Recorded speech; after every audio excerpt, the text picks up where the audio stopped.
voices. Yes, younger voices. And that time and place is now. Over the next 6 months, I'll be focused on doing my job as president. That means I'll continue to lower costs for hardworking families, grow our economy. I'll keep defending our personal freedoms and our civil rights, from the right to vote to the right to choose. I'll keep calling out hate and extremism. Make it clear there is no place in America for political violence or any violence ever, period. I'm going to keep speaking out to protect our kids from gun violence, our planet from climate crisis that is the existential threat. And I will keep fighting for my cancer moonshot so we can end cancer as we know it, because we can do it. And I'm going to call for Supreme Court reform, because this is critical to our democracy, Supreme Court reform.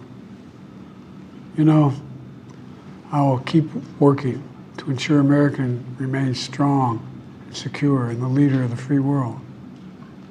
I'm the first president in this century to report to the American people that the United States is not at war anywhere in the world. We'll keep rallying a coalition of proud nations to stop Putin from taking over Ukraine and doing more damage. We'll keep NATO stronger, and I'll make it more powerful and more united than any time in all of our history. I'll keep doing the same for our allies in the Pacific. You know, when I came to office, the conventional wisdom was that China would inevitably surpass the United States. That's not the case anymore. And I'm going to keep working to end the war in Gaza, bring home all the hostages, and bring peace and security to the Middle East and end this war. We're also working around the clock to bring home Americans being unjustly detained all around the world. You know, we've come so far since my inauguration. On that day, I told you, as I stood in that winter, we stood in a winter of peril and a winter of possibilities. Peril and possibilities. We were in the grip of the worst pandemic in a century. The worst economic crisis since the Great Depression. The worst attack on our democracy since the Civil War. But we came together as Americans, and we got through it. We emerged stronger, more prosperous, and more secure.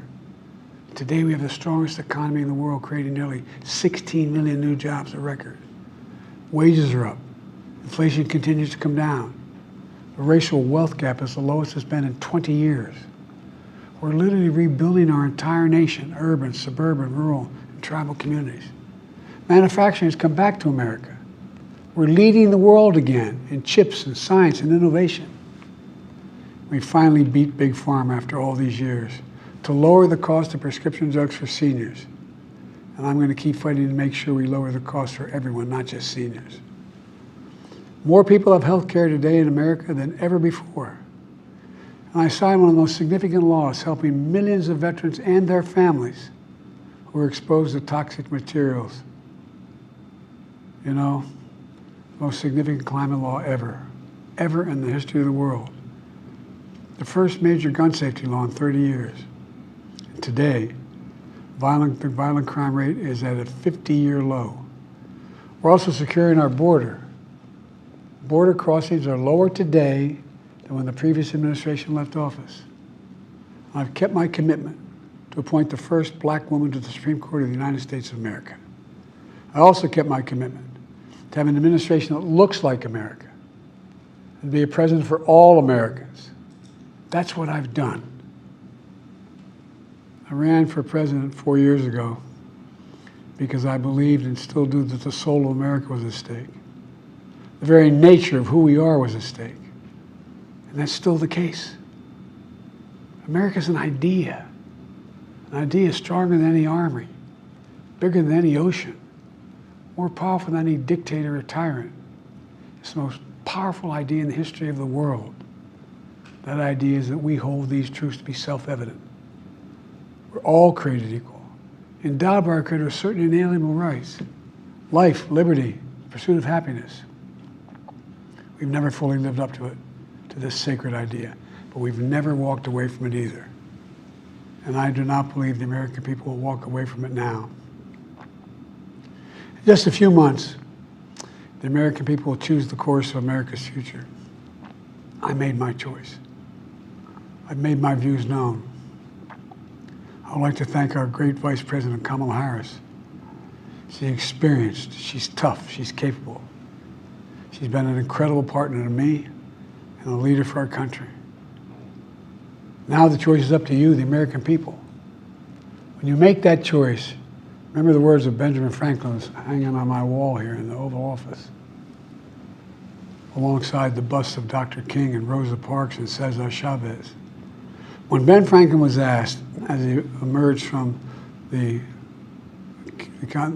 convention going on, whether the founders have given America a monarchy or republic, Franklin's response was, a republic, if you can keep it.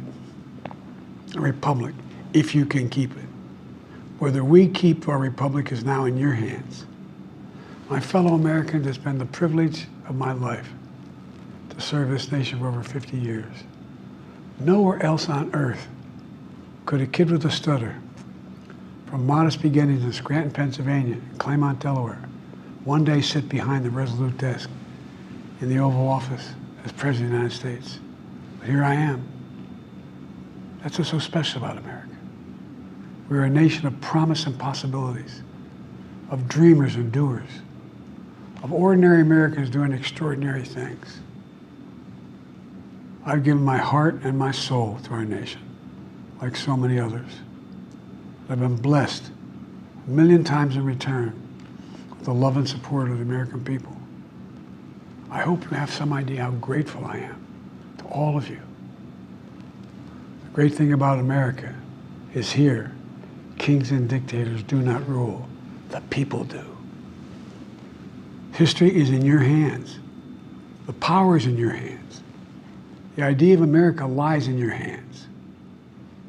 You just have to keep faith, keep the faith, and remember who we are. We're the United States of America, and there's simply nothing beyond our capacity when we do it together. So let's act together, preserve our democracy. God bless you all, and may God protect our troops. Thank you.